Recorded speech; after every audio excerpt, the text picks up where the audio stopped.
Today, we're talking about how to reduce risk and increase ROI through resident qualification with JWB's Tasha Newton. And we're going to go over the questions to ask to make sure your resident will stay for 4+ years, the new way to qualify residents after COVID to prevent fraud, and how leadership principles from the Navy helps Tasha as a leader in JWB.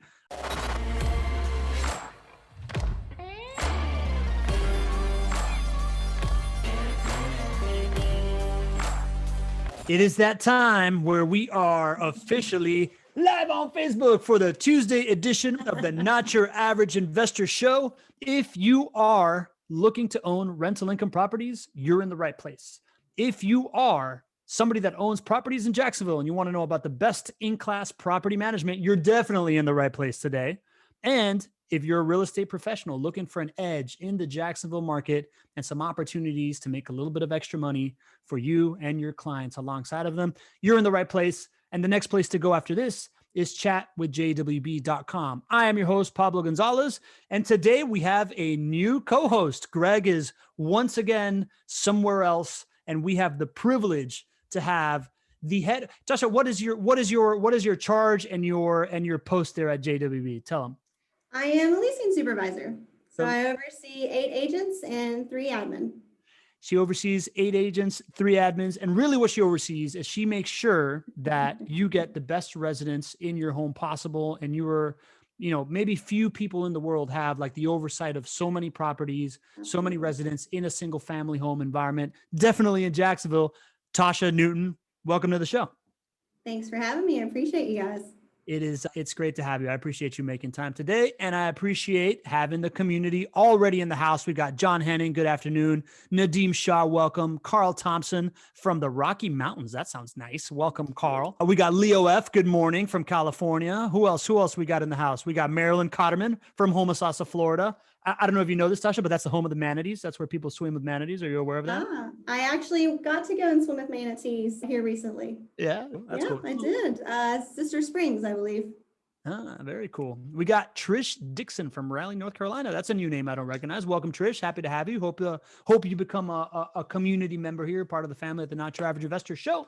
And without further ado, Tasha, let's get into it, right? You are the leasing supervisor. You're in charge of bringing in highly qualified residents that stay a long time. That is the biggest driver for ROI long-term, right? Like Greg and I talk about it often, how you acquire the property, it's just one moment, but then your lifetime with this property, what drives it is this property management. It is that relationship with the resident. Can you tell us how your career, you came from the Navy. Tell us about your career at JWB.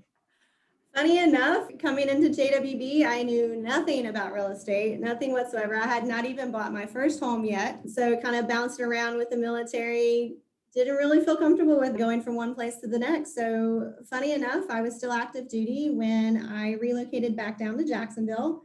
I was recruiting in the tri-state area up in West Virginia, Kentucky, and Ohio. So back home, my home roots, I'm a West Virginia girl. So super easy and very comfortable for me. I had every intention on staying. So wanted to come back down to Jacksonville, resubmit my package to stay recruiting. I can tell people about the Navy all day, every day. I loved it, still love it. But I had a friend that I worked with years past in 2006 at my very first command on an aircraft carrier. He was a retired chief working for JWB at the time. He found out that I was coming back down to Jacksonville. He's like, you have to check out this company. He knew that I wasn't just going to settle just for another job. When I look for a position somewhere, obviously I'm looking long-term for career and I want something that feels like a family, like the military has felt for me. And I figured, why not? All right, I'm on terminal leave. I've got 3 months of terminal leave. I've got plenty of time. I put in for JWB. I went through what at the time was an extensive hiring process, but rightfully so. Like this isn't a culture unlike any other. And I got hired on. And the first couple of weeks, the company and the environment, the employees, the people just blew me away. And I said goodbye to active duty, hello reserves. And I've been with JWB ever since. I've been a part of this company for 5.5 years now.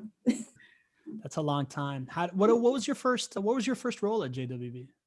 I was a leasing agent, so I was busting but renting homes along with the best of them. So I did everything. Our process back then is much different than what it is now. We were doing in-office appointments and we were making copies of everybody's personal information, putting them into folders, putting them into locked cabinets, and now everything's electronic, everything's online, and much different and much more feasible and easier today. Yeah. You're there before the digital transformation, and you weren't just among the leasing agents. You were like the queen of the leasing agents, right? Like you're like super competitive. You won every contest, something like that. Very much. I wouldn't say every contest. We had and still have a lot of top performers. Like in a sales role, you have to be competitive, right? Like this is competition for us, and we had a lot of in-house competition, friendly competition amongst each other, and I set my sights on the top performer, and I knew that I had to be either as good as her or better. And after a year of being here, that's what I once I got my feet grounded and I got comfortable in my role and felt very empowered as a leasing agent to know what I was telling people. And in no time, I became top agent. My second year, third year, I remained top agent, and so forth. So I very competitive. That stood out to me in our first conversation about how you're super competitive. So I want to get into, we're gonna put on kind of like a master class here of what it takes to bring in great residents to your home and maximize the ROI, and teach people that are here to learn about that, and teach our investors to, feel sleep well at night knowing that somebody like you is overseeing that process. But before that, I want to welcome a couple of people that just joined us. Sherry, welcome. Sherry from, she didn't say where she was from, but Sherry Jones, welcome. Good to have you. First time I see you here. Hope you become a part of the community. Bill Shields with his buenos tardes, amigos and amigas. Bill Shields, buenas tardes to you, hermano. Good to see you. And who else we got? We got Greg Stone with a howdy. Good to see you, Greg. And if you are new to the call, you'll notice that this is a Sherry's from California. I love California, Sherry. I lived in Huntington Beach for 5 years and love it out there. But you'll notice that this is a community, right? Like this is a community-driven show. We want people chiming in, being part of the conversation. 2 ways to do that is the chat. And there's a little trick to the chat. Sherry, for example, you're only talking to me and Tasha because it says panelists above where you're typing. But if you change to panelists and attendees, then everybody else can see what you're saying, so that even when we're answering questions, other people can give you their advice and their experience and what they're doing. There's a lot of shared knowledge in this chat, and the people that are our family that shows up here every week. And second, the best place to get a question, if you want to ask Tasha a question directly, you want me to ask her, put it in the Q&A. There's a different box that you pop open at the bottom of the screen, pop open that Q&A. And the reason why I tell people to put the questions in the Q&A is because the chat tends to go really quickly once people get into conversation, while the Q&A stays right in front of my face and I don't have to go cross-eyed, and I want to make sure we get all the questions in. So that is just a little primer for those of you that are joining for the first time. Happy to have you. Hope you stick around. And I want to recommend that you join our Facebook group, JWB Facebook group. We have over almost 3,000 investors in that Facebook group. So if you want the real knowledge of the crowd, then you can get all these opinions from all these different investors that have done all sorts of great stuff, past guests, and Greg goes in their live. So if you can join our Facebook group, that'd be great. I'll put it in the chat as soon as we get Tasha rolling here. Tasha, let's kick off with a real basic.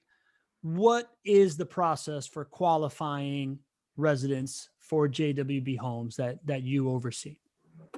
So, of course, first and foremost, anytime a prospective resident calls in inquiring about a property, we go over what we tell them are pre-qualification questions. So these are, the prerequisites of what we're going to look for our owners in order to continue to move forward with them. So we can initially, even on the front end, schedule them a showing, right? We don't want to waste their time or our time and getting them into a property that they're going to fall in love with just to find out, hey, we're not going to be a good fit for whatever reason.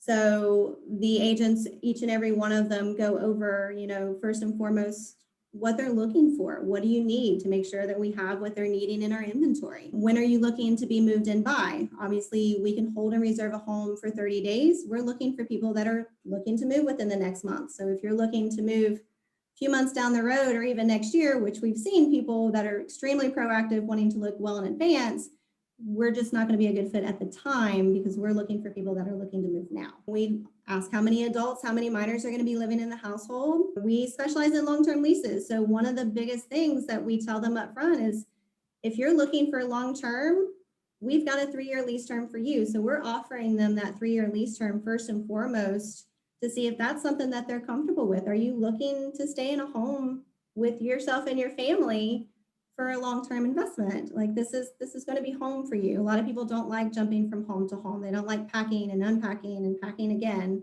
So we go over that. So we ask them, are you bringing any pets with you in the move? Obviously, our insurance company has breed restrictions. So we want to make sure that they're not bringing, a potential animal that we don't have coverage. We go over gross monthly income. We require them to meet 3 times the monthly rent amount for every property. And we also let them know that if they go and they view a home and they want to move forward with it, our security deposit is the same as the first month's rent. That would have to be placed full amount in order to reserve that property and take it off the market. So we want that buy-in. Is this something that you're ready to do? Is this something that you're prepared to place today if you go and view it and you love it? And then we also go over, of course, the big one, the background check and credit report.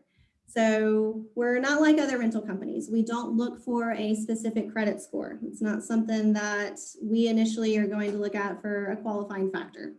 However, it is going to score them as a household combined for the overall health of their credit. There are going to be certain disqualifying factors, like on their background, we look for evictions and felonies within the past 4 years. Some felonies within the past 10 years, they're going to be the more extremes. The violent felonies, fraud, things like that, anything that's sexual in nature or having to do with children or murder even, absolutely not. That's going to be an automatic disqualifier across the board, regardless of the time frame, right? Credits, automatic disqualifiers if you have an open balance with a landlord.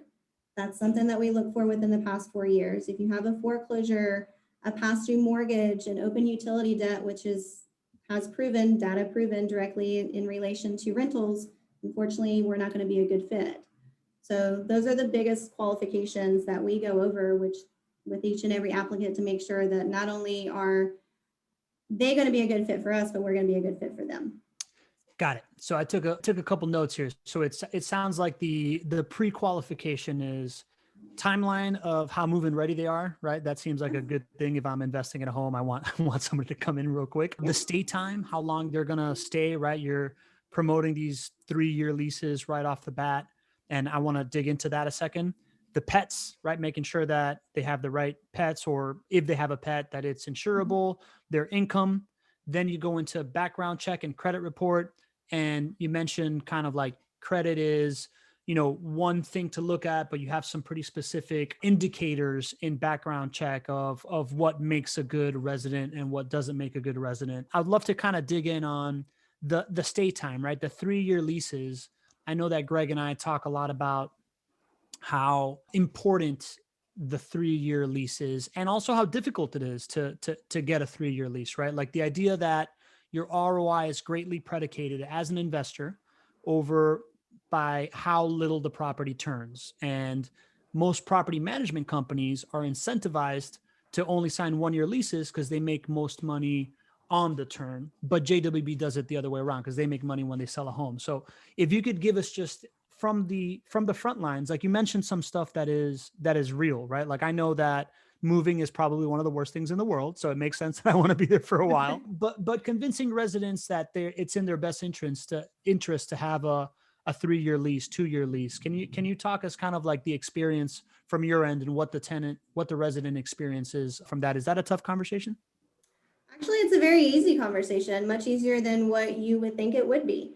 So we are renting out single family homes. This isn't just another apartment complex where people are coming and going consistently. So some of the conversations that our agents are having, if they mention the 3-year lease term on the front end as the first option, of course, you've got people that are relocating that may or may not be comfortable with the areas. They don't know Jacksonville that well. And sometimes they want a shorter lease term to kind of get their feet wet and figure out where they want to be. So we let them know, hey, we completely understand that if a 3-year lease term is not something that you're comfortable with, we do have a 2-year lease term option. However, we specialize in long-term leases, whereas a lot of other companies don't. We let them know that, so many people are moving to Jacksonville right now. The market is crazy. And the average place that you go and rent at, every time you renew your lease, that rent amount goes up. And every place is different for how much that amount will go up with. So for ours, depending on the rental price of the home, it can go up $50. It could go up $75. It can go up $100. So to incentivize them, we kind of tell them about, here's the difference between the 2 and the 3 year lease term. If you are doing the 2 year lease term, say a home is renting at $1,000. So your first year monthly rent is going to be $1,000. Your second year, it will go up $50. So the next year it's going to be $1,050. But if you do the 3 year lease term, it's the same thing. Your rent amount will increase your second year, but it's going to lock that amount in, and it's going to save you $600 your third year to lock it in so it doesn't change. So that gives you peace of mind that, hey, my rent's not going to change again the third year, and it's not going to go up another $50 to $1,100, whereas I may or may not feel comfortable paying that. And it kind of gives them that, oh, okay, I like that. No other place is going to give that. Yeah, that makes sense. As a renter myself, and having come from Miami, I know that I would always dread that like renewal conversation, because I would always feel like they're gonna try to just squeeze me as much as possible year to year, and having that like long-term process already set in place would totally, from a quality of life standpoint, right? To think, all right, I'm gonna be here for 3 years. I don't need to think about moving because somebody's going to jack my rent up $400 for the next month because the market's going bananas like right now. And then on the other side, I think about everything that Greg speaks about a lot, of the idea that as a investor, which I am now, right? Like it is better for me to, and I always thought of this as a resident, but like I would always tell whatever building I was renting, and I'm like, hey man, do you really want to jack me up $200 for, like, it's going to make you an extra $2,000, but if I leave and I move out, you're going to lose $3,000 in turn fees, right? Like it makes a ton of sense as best practices. Yeah.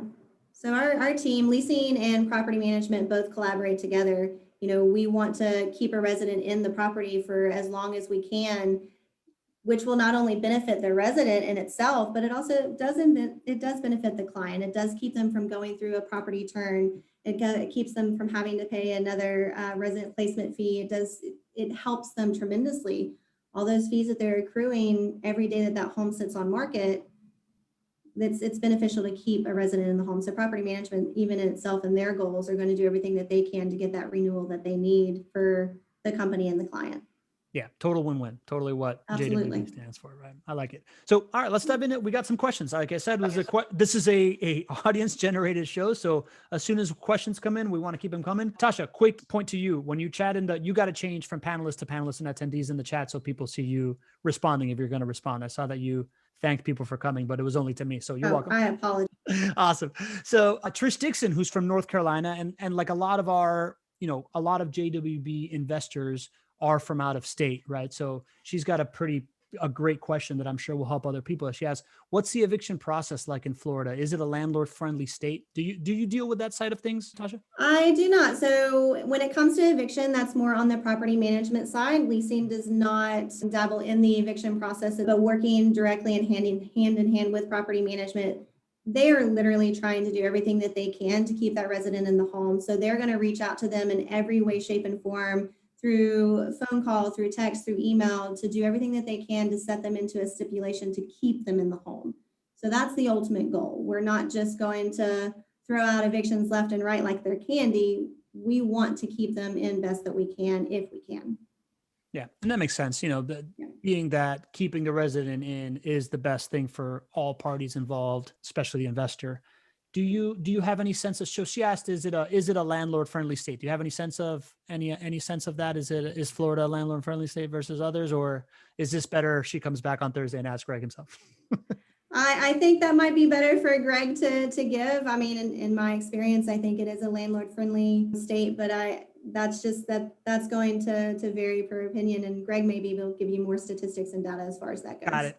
And we got Denny Davies. We got Denny Davies in the chat, right? Wisdom of the chat, wisdom of the group. He says, I've been through many evictions with JWB. Florida is absolutely a landlord friendly state. I still make positive cash flow with JWB despite all of the evictions over the years. Thank you, Denny. I appreciate that. That's why we appreciate the community here. All right. Speaking Absolutely. of member of our community that asks great questions all the time, Raja Bantu, he asks, what are median rents for JWB properties? What is the typical rental property configuration? 3-bed, 2-bath, 4-bed, 3-bath. Do you know that? Do you have any? It varies. We've literally got a little bit of everything in our inventory. So I can even pull that right now and look to see. Let me pull it up. I mean, even right now we've got like 10 2-bedrooms, about the same, about 13 3-bedrooms. We've got several 4-bedrooms and like 1 5-bedroom. So we've got a mixture of everything. It's not just more so one than the other. Awesome. And Melissa Gillespie's chiming in on Facebook, watching live from the group. Thank you, Melissa. She says $1,188 is the average rent for our portfolio. And Melissa is yes. Yeah, the head of property management. She's been on the show a couple of times. She's awesome. So, all right, now we got her. Francois asks, are residents that come to rent a home from JWB coming from another single family rental in which their lease just ended, or are they coming from an apartment? Do you have any insight? We got both, actually. So 9 times out of 10, they're mostly coming from an apartment. A lot of them, they do have rental history with apartments. Most times if they're coming from a single family, and we get a lot of them with private landlords. So not the greatest of experience that they've had, but we do get a lot of them that are coming from another property management company with an apartment. That makes sense. And I know that you are specializing in the front end, right? But I think we have a couple of what the exit looks like. And her Francois asks, do you find that most of your residents have a plan to purchase their own single family home once their lease expires with JWB, or do they look to release with JWB or another for 2 to 3 years? So I'm sorry, say that again, Pablo. He's asking if you find that residents that are coming to JWB are generally renting a home for a little while looking to buy something, or are they generally looking to renew leases somewhere else or with JWB? So we get a lot of repeat residents, especially on the leasing side. We do see every so often somebody that may be calling in, they're looking to buy eventually down the road. They know the time frame. Some know the time frame, some don't. So we get to have that conversation with them to see, well, how far along in the process are you? Are you still building your credit? Like, where are you at in that? But those are very few and far in between. Here recently, even in the past couple of years, we've gotten a lot of repeat residents. So we get them several times a week where they want to stay with JWB, whether it's in the same home or whether they need to upgrade or downgrade. So they want to stay with JWB because they've had a great experience and they love the service that we provide and they love the relationship that's built. Awesome. And we have, I don't know if this is Trish again, or it's populating as anonymous attendee here in the Q&A. So we always, with Greg, I always say from France, it's anonymous attendee is asking, could a property owner specify that they only want 3-year lease term tenants? I know it would potentially mean that a property stays vacant longer. Is it an option to only want 3-year tenants? That is an option. I mean, we can, at one point in time, we would give, hey, we have a 3-year lease term only. So I remember when we first started, we tried that out for a while. It's trial and error. So if that's something that you're only wanting to accept, that would be your decision. But yes, it could potentially stay on the market longer, but it's just based on finding the right resident for that fit, right? But a lot of people you'll find are more apt to do a 3-year lease term than they are 1 year. Yeah, that makes sense. That makes a lot of sense. Cool. Do you know the average vacancy rate? I know that the average renewal rate is like 70%, right? Something like that. That would be Melissa. That would be Melissa's question. So Melissa's actually in the Facebook group right now. So if you're wanting the property management questions, I highly suggest that you join the Facebook group as well, because we have team members that are in there answering that right now. But for right now, we're picking Tasha's brain on bringing them in, right? Like getting them populated. We're getting them qualified. So we're making sure we're putting the absolute best possible resident in your home to potentially stay long term, right?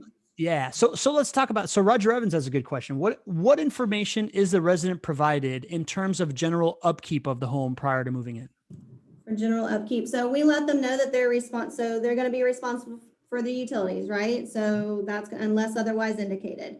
They are responsible for pest control as needed. We live in Florida, bugs are abundant. So we always prep them, if you ever have any issues with fleas, palmetto bugs, sugar ants, make sure they're taken care of. However, communication with your property manager is key. They are also, unless otherwise indicated, responsible for lawn maintenance as well. So they're to keep the grass cut, not let it get wild, not to keep trash hanging around the property of the home. So they are responsible for upkeep for the home itself, just like they would their own personal home. Yep. Makes a lot of sense. Makes a lot of sense. Okay. Let's do one more and then we'll move on to a couple of other things I want to pick your brain about. Her Francois asks, do you need to qualify your residents again every time you raise rents on them to make sure their income can withstand the higher rent, i.e. from 1,300 to 1,350 to 1,400, et cetera? That would be a Melissa question as well. So if a resident is wanting to stay and renew, that'll be for property management. So we don't see that on our end when it comes to a renewal. However, if they decide to no longer stay in the current property that they're in and they want to stay with JWB and possibly rent another property, absolutely. They are going through the same qualifications as anybody else because why? Our homes are separately and privately owned. So if they're moving from one home to the next, rent rate could be different. Their background and credit check could have changed as well as their income. So yes, in that sense, we definitely would. I don't know what property management does on their end. And our Juan Sa asks, are tenants required to have renter's insurance? They are not. So that's actually something that we go over in an FAQ that we've built for them at the time that they place a deposit. So we do not require them to have renter's insurance, but we always strongly suggest it. So we explain we do have insurance that covers our properties in case anything were to happen. So obviously hurricane season was never a thing for several years, and then it became a thing back to back. So if anything were to happen, the home is covered, but their personal belongings is not, so that's where their personal insurance will come into play. So we always go over that and strongly suggest it. Got it. So from an investor standpoint, not to be cold, but my asset is protected. It's just the renter's insurance covers their assets, right? So it's not like a revenue driver for the investor as much as just a level of protection for the resident. Correct. Completely separate. Got it. And we got Melissa's in the Facebook group killing it right now. She's asking Melissa, thanks. Huh? I said, thanks, Melissa. Yeah. Vacancy rate. We hover close to, so JWB hovers close to a 3% vacancy rate and have found that's an industry standard metric and is pretty strong performance across such a large portfolio of 4K plus homes managed. All right. Great answer. And then she also puts in, we do not requalify at the time of renewal, but typically our increases are moderate enough that it would likely not have a huge impact on the income quals unless they have a loss of job or similar major life event. All right. So Denny in the chat brings up a really good point. He says he'd like to point out that the leasing vetting program Tasha is describing now is not the way it has always been since JWB started. It has been solidified over the years after a lot of trial and error, which Greg and the team are really open about. As a guy who has been with JWB since 2012, I can tell you the renter vetting process in 2021 is one of the best you will find anywhere in any city because JWB took the time to learn from what they did and didn't work over the years. So with that in mind. Thank you, Denny. And funny enough, Pablo and I actually talked about this the other day. So absolutely, Denny could not be more right. JWB is extremely data driven. So yes, leasing is going through the qualifications and we're making sure we're putting the best resident in there, but obviously times have changed and who would have ever thought that a pandemic would hit us, right? And even with that has drastically changed our underwriting and our qualifications. So what we used to look for pre-COVID is much different than what we're looking for post-COVID. So absolutely, Denny. Absolutely. Go on. So tell us how things have changed from pre-COVID to post-COVID, Tasha. All right. So pre-COVID, so much easier, right? You're getting to meet these people. We're having in-office appointments, and these in-office appointments can last anywhere between 30 minutes to an hour. You're getting to see the people that you're going to be potentially have living in your homes. So you're getting to build that relationship and you're getting to see these documents that they're bringing in firsthand. Well, COVID hit, You're no longer having these in-office appointments anymore. So everything has literally gone digital. Everything's electronic. And with the capacity to form and make your own fraudulent documents, your own pay stubs, your own bank statements, there's so many different websites and formats and scammers out there that are willing to provide that service to you, not free of charge, mind you, but they're willing to provide that. It becomes harder and harder to know who you're renting to. It may not even be the person that you think it is. So we've changed that. So used to, we would have them provide ID and social. We take a picture of it. Obviously, they're standing right there in front of us. We know it's them. Now we're requiring them to take a picture of their ID and social beside their face. It has to be legible. It can't be blurry. It has to be frontwards, not backwards. So no selfies. So little particulars there. And we're still requiring pay stubs. But in addition to pay stubs now, we request them to provide bank statements to show the legitimacy of, yes, you are getting these deposits in your bank account. 9 times out of 10, you're going to have an automatic direct deposit. Every so often, you might get a smaller company that still writes paper checks, but those are few and far in between these days. So a lot more of the tediousness than what it used to be, just to make sure that what they're providing isn't fraudulent or a scam. Got it. Yeah. So it sounded from our conversation, the big thing that I took away, which is kind of like what you're speaking to, is that going from face to face to qualifying digital allows this like crack in the system where people can put, like not represent themselves accurately and then turn around and scam somebody else to like bring him into a home saying that they have access to it or something like that, right? That's why it's happening. We've had that, right? So, it's sad but true. There's scammers out there pretending to be the owners of our properties, and they're posting and advertising our homes at a much lower rental amount than what we would post them for. And people fall for it. And usually these are prospects that have an eviction on their background or, not the greatest of credit, and a company wouldn't qualify them, and they're looking for a private landlord that will make an exception and bend the rules to rent them a home for them and their families. And these are tough conversations to have, and to find out that somebody has moved them into a home that's vacant, and we go to show the property and somebody's already there. It's not a great experience to come across.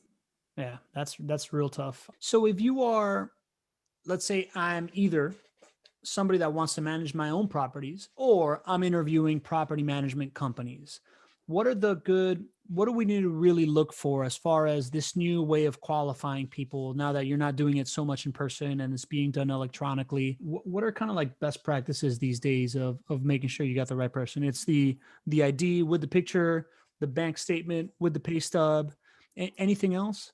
The biggest thing with the bank statement and the pay stub, they have to correlate with each other. So they have, everything on there has to match up. But I think the biggest thing that helps us, on top of the tedious little details that we're looking for to make sure that it's not fake, we have several sets of eyes on these files.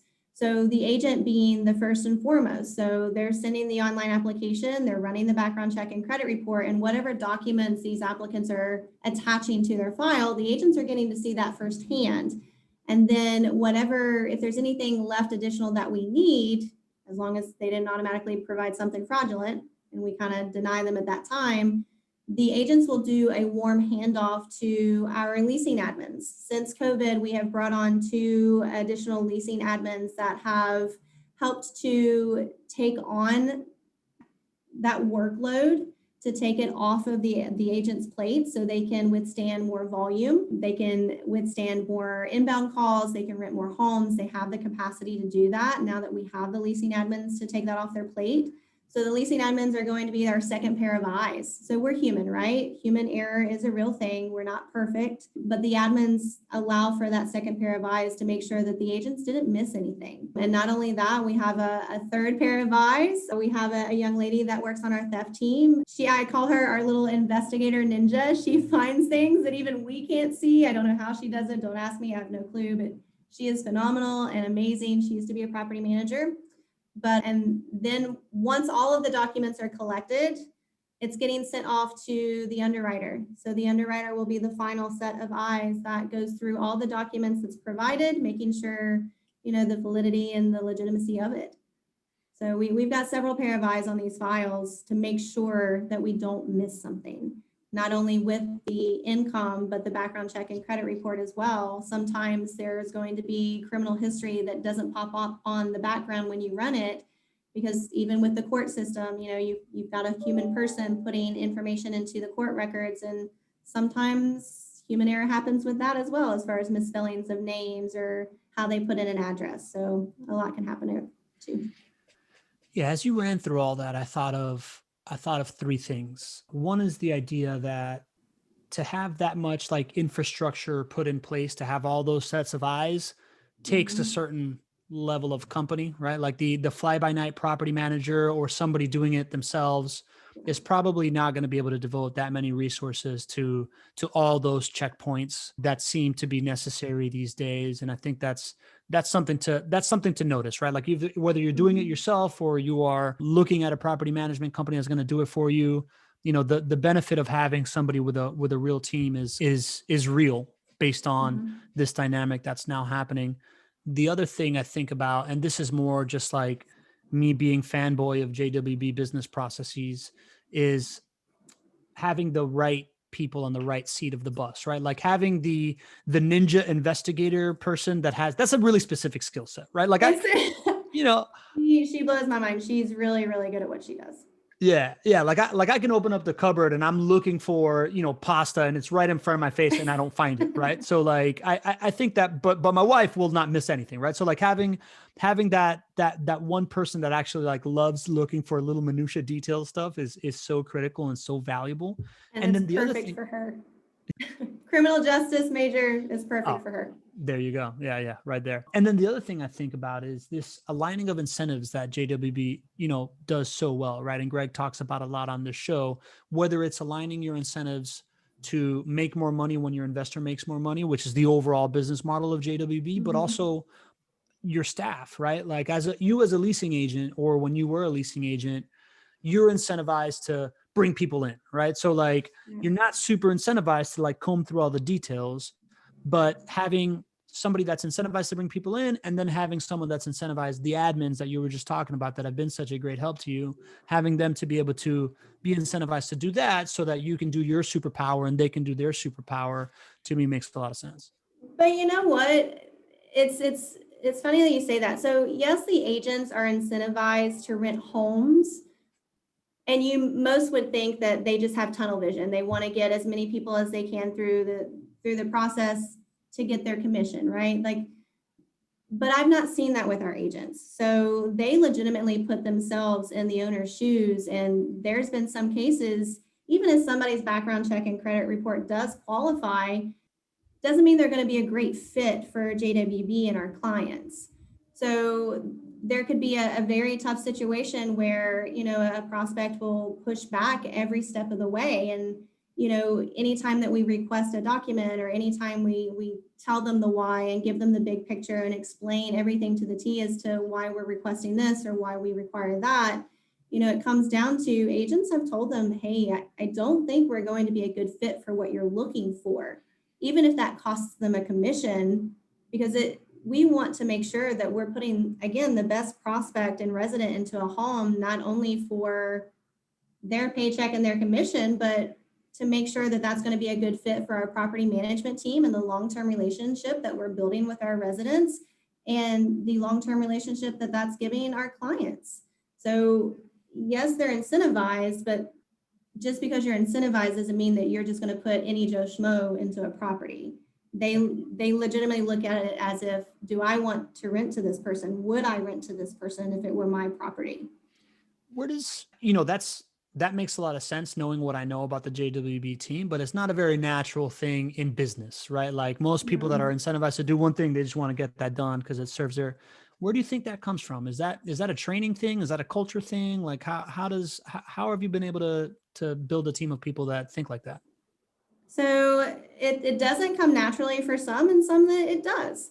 So we've got a great mix of a team, and explaining the why is everything. And I'm a huge, big person when it comes to explaining the why. I will ask you a ton of questions so I fully understand what I'm doing. We want to empower our team to be the best agent that they can be for themselves without having to come to myself or the leasing manager himself. And we want to make sure that they understand the why behind everything and always look at the big picture, not just what we're doing within our department. So it does factor into training, yes. And then in some cases, you have people that automatically think of the big picture. They want to know and understand the big picture, and they want to fully understand why we're making the decisions the way that we are and why we're making changes the way that we do.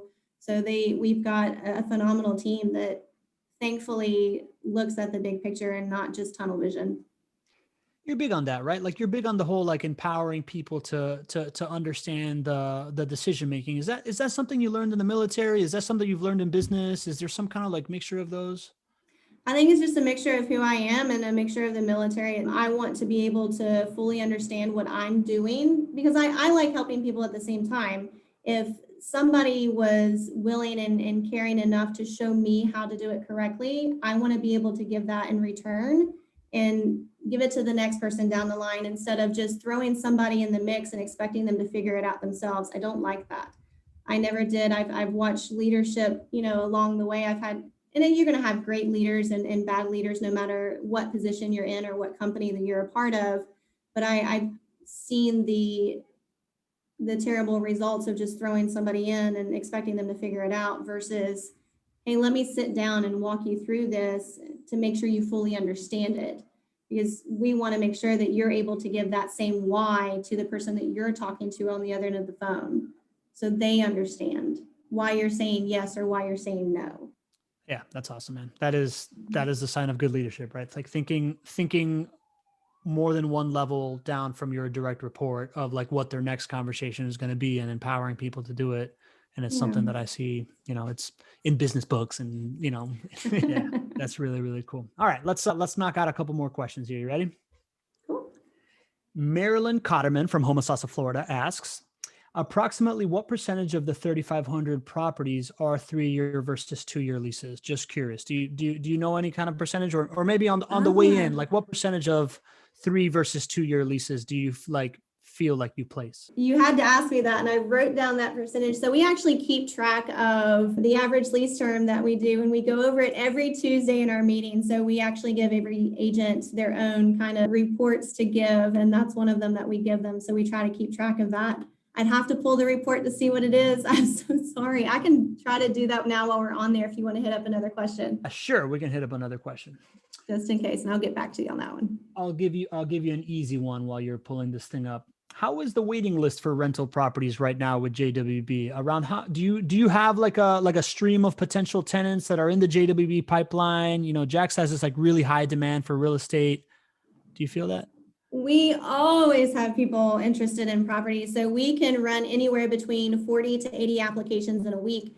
That doesn't count the applications that were submitted that we don't run. And that could be based on just going over the pre-qualifying factors prior to running it. So we're not just going to take an application fee and run somebody's background check and credit report and do a hard pull if they don't qualify to move forward. That would be a waste of their time and ours. So we can run anywhere between 40 and 80 applications. So we always have people that are coming through the pipeline, and maybe half of those can be declined and half of them can be approved. So consistent, and that's every week. Yeah. And that speaks to something else that I always like to nerd out about. And it's just this like really sophisticated marketing funnel that Greg and the team have built out that constantly has people coming through on the resident side, which I'm a big fan of, having met, my counterparts on that side of doing that marketing. Let's see. All right. So her Francois has have you been able to pull it up? I'm pulling it now. I think it's going slow because we're Zoom, man. Zoom will get you. All right. So her Francois asks, you've made great strides in leasing techniques over the past few years. We hit on this, right? So he's asking, what major changes have you implemented improving your leasing techniques what major changes are you implementing in improving your leasing techniques over the next 2 years? Is there anything, I guess I could ask you to talk about the digital transformation that you've gone through, right? In leasing, I know that you've added new softwares and stuff like that prior to the pandemic maybe you can talk a little bit about that. And if there's anything on the horizon of new stuff that you think is going to get implemented in the next 2-3 years. So we have implemented a lot of different systems. So we used to use Propertyware to run our background checks and credit reports. I don't want to say it was a very flawed system, but it wasn't always the best in pulling the most accurate data, right? Mm-hmm. It wasn't fully meant for rental properties. So we use a system now called CoreLogic, and it is actually something that is linked to Salesforce. So Salesforce is what we're utilizing now. We used to use Infusion. Propertyware isn't something that we were able to link to our main system. CoreLogic is, and it's been a huge, big difference in our utilization for our background checks and credit reports. We're able to go in, and there's so many different variations of things that we can choose on what we do look for, specified specifically for our qualifications and our company, to tell us, are they going to be the best possible resident based on what we look for and what we can work with and what we can't. So it gives them an overall score separate from, of course, the overall health of their credit. And so that's something that we can pick and choose what it looks for and what we look for, whereas before we couldn't. So it's been an awesome system for us to utilize. Awesome. And it's meant specifically for rentals. Whereas before we never used to look for utility debt as a disqualifying factor. I'm like, well, that's you're an adult, you're responsible for your utilities. But CoreLogic system, they have found in their data and research that open utility debt is a direct correlation to whether or not you're going to be a great renter. Because of course, there's a lot of rental companies that incorporate utilities into their rent. So that's interesting. So it's like predictive. It's like using like data and productivity to see that you're going to be a great renter in the future. Yeah.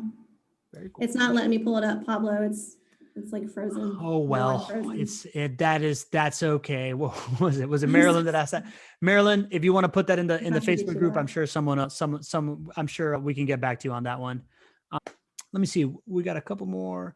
Do you have any purview? I know that this is more of a property management question, and Raja Bantu is asking, if tenants want to move out in the middle of a lease term, how is that handled? Do you have any kind of like oversight into that? I know that's more of a Melissa question. I've got the basics to that. That is more of a Melissa question. I know that if people ask us that on the front end in leasing, we let them know, hey, we specialize in long-term leases.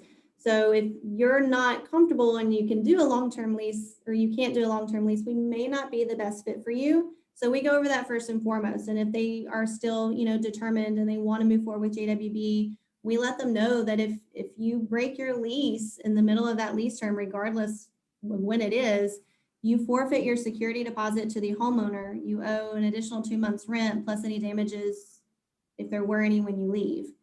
So they will get penalized for. Thank you, Tara. Average lease term for leases signed, 26.43 currently. Yep. And that's in 2021. Tracking it weekly. So average lease term is 26.43. That's a little bit over 2 years, right? So it's definitely more than 2 years, not 100% on 3. That's awesome. Tasha, I kind of want to, I find it so interesting that you've stayed active in the Navy. You loved the Navy, right? Like you talk about it like glowingly, right? And you're also part of this team here at JWB. And I would love to kind of just pick your brain on lessons in leadership and what you've learned as a leader and managing people and motivating people, and how like JWB and the Navy kind of like where they coincide, how it differs, anything like that. That's a great question. So yeah, I mean, I love both. I love the military. The military has taught me so much over the years. It's helped me come out of my shell. Whereas, this little small town girl in West Virginia out to see the world. JWB has helped me grow in so many ways as well. So the leadership between the two are very, very different, actually. So on the military side, you know what's expected of you. You have your rules and regulations to abide by, and you're supposed to follow suit, right? It's uniform. So it's the leadership that I'm used to is more of an enforcer. I'm enforcing them to make sure they're getting their stuff done. And, the cursing like a sailor, funny enough, is a real thing. It very much is a real thing. And it's a hard habit to break, because on the military side, if you're not cursing, you're not getting taken seriously, or you're not getting your point across. But on the civilian side, that's considered a hostile work environment. You can't do that here. True. So thankfully, I've got such a great team here. They've embraced my personality, and they've embraced me and who I am, and have helped to even mold and shape me from the management or leadership that I'm used to on the military side. Very stern, very direct, very matter of fact. And it's been a learning and a growth opportunity for me on this side of the spectrum, because you're managing and leading everybody same across the board on the military side. Not to say that they don't care for each individual and their growth, but on this side, you are literally you have to become fluid with each person that you're sitting with and managing, because one person may not need to be managed in the same way that another person is. So even in itself, that has been a learning opportunity and a growing opportunity for me. And I have Adam Eisman and Adam Regal and Greg and Alex, all four of the guys have their own different leadership techniques, and it's so cool to see them and how they respond and kind of teach you along the way on different methods. And even Melissa, and I know that a lot of you have gotten to see Lauren on here as well. Like, I look to them as mentors, because in some aspects, like Melissa and I are very much alike in a lot of ways. She and I are very passionate about a lot of things, and we may respond similarly in a lot of different areas, whereas Lauren is more laid back, right? And it's kind of cool to see a lot of different perspectives, whereas on the military side, I only get to see one or two. You're either going to be like a leadership that everybody's intimidated by, or a leader with an open door policy, but it's still the same across the board. They're still going to lead and direct you the same, regardless of what your needs are. But JWB and the boys, they have a genuine care for not only your personal growth, but your professional growth as well, and vice versa. So they ultimately, it's been a breath of fresh air to kind of see a little bit of a different leadership type.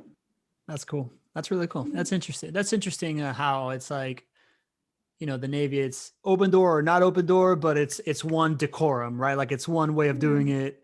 And then the idea that you get access to all these different, it's interesting that JWB is a 4-person partnership, which is pretty rare, that gets along so well, and they lead by this consensus-based decision-making, right? But that inherently means you have to allow for different styles of leadership and all the, like I love being in the Tuesday morning meetings, because it's like such a perfect cross-section of a society. It's like half men, half woman, like ethnicities everywhere, right? Like, and I think that's something that's really under talked about. It's the fact that there's so many different types of people in leadership positions that have been like nurtured there, that it allows for this, I don't know, it's like a laboratory almost. I find it fascinating. It's cool. It's neat. Like, I'm not afraid to make a mistake and think, oh gosh, I'm going to get yelled at. The saying, of course, one of our core values, empowering people to make mistakes. You learn from those, right? Yeah. So, and they allow you to do that. And it's every step of the way is a stepping stone, and making sure that, you're learning, you're growing. Awesome. Really cool. I'm glad we got to have that conversation. I'm going to answer Nadeem Shah's question here in the chat. Nadeem Shah says, does JWB have in their lease that there will be a walkthrough twice a year every 6 months? And if JWB does not do walkthroughs, then I would suggest that JWB does that as it is good practice. JWB inspector can see how is the tenant keeping up the property. I can answer that one if you want, Tasha. Do you have an answer for that? So I got bits and pieces of that, but I don't know as far as like during the lease term itself. So I know that we do a final walkthrough inspection prior to move-in, obviously, and the resident gets their walkthrough inspection sheet as well. I also know that if a resident wants to continue renting from JWB, they do a walkthrough inspection of the home while they're still occupying the property to ensure the condition of the property. But during lease term, you might have to answer that one, because that'll be a property management question. Yeah, we actually talk about this a decent amount. And Nadeem is a very active member of our community. So I know he's heard us talking about the JWB data flywheel, right? Like how everything is informed by data and informed by the 4,000 properties that they manage and historical performances and how it makes money for the investor themselves. And maybe he didn't listen to us. We've mentioned it a couple of times, but I know that Greg talks about the fact that they look at this data and they look at it specifically from ROI driven metrics. And they did an experiment where they had standard inspections or not standard inspections. And what they found was that having standard inspections did not drive ROI. And if you think about it, it's counterintuitive, but if you think about it, it makes some sense, right? Like if, let's say I'm a resident that knows that I'm doing something wrong and there's a standard inspection about to happen, I'm going to go fix that wrong real quick for the standard inspection, move that, breed of dog that isn't allowed to be here to my sister's house for the weekend or whatever, because I know that's coming. So it doesn't really drive ROI. But what happens is that JWB having 4,000 homes in these 4 neighborhoods that are all like heavily clustered together, and having so many service folk and construction teams and all these different people that serve all these different homes serve almost as this, like, I call it, did you watch Game of Thrones? I did. Oh my gosh. I call it the Lord Varys network of little birds, right? Like they always have people serving around. So there's always, and they're all trained to like take a look of just like, this doesn't look right. We should send somebody over there to do some kind of like property thing or whatever that we can send over inconspicuously, where you can catch the stuff that you wouldn't catch on a regular inspection. So that's the answer, Nadim, is that they don't have the regular inspections on there because they found through data that it doesn't drive ROI, but they keep the quality control by having active people always around looking for things that can go wrong, and then scheduling like, the plumber needs to come check something out, right? And then you can actually get a real look inside when something is wrong. So just FYI. Tasha, this was awesome. This was really cool. We've had like close to 40 people on the show throughout, right? Like, to me, the psychology of someone taking an hour out of their day to just listen to us talk and then sticking around just speaks to the value that you're putting out there. And it never goes without, we never miss the idea that taking time out of your day to hang out with us in the middle of a Tuesday is a really, really valuable thing. So I really, really want to thank the people that were here, asking great questions, being a part of the chat. Denny Davis dropping some nuggets in there, and, Nadim with the great questions and all this type of stuff. It's really, really awesome. Leo says, I have tons of respect for the military, so thankful for their service. I have relatives in different branches of the military. Tons of military love here in the chat throughout, kind of thanking you for your service, Tasha. Thank you all so much for your support. Yeah, it's awesome. Military wouldn't be able to do what they do without it. There you go. Exactly. Right. Exactly. And I want to say, if you enjoyed the show today, you're going to love being part of the Facebook group, right? Go to jwbfacebookgroup.com, join the 3,000 other investors in there that are smart like you and are figuring out ways of making money through rental income properties, some in Florida, some elsewhere, but tons of wisdom in there. If you have questions that you want to dive deeper into that we weren't able to answer, you can join us for another show, or you can go to chatwithjwb.com.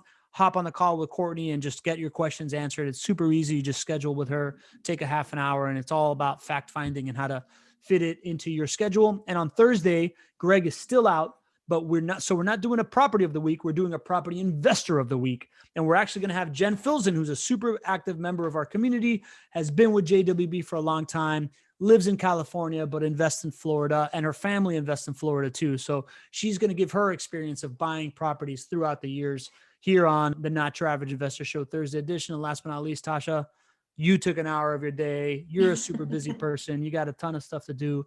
Really appreciate hanging out with you and picking your brain and everything that you're doing, and for the Navy and for our country. So thanks so much for being here. I appreciate you guys having me here. This has been great. Awesome. All right, maybe we'll have you back sometime.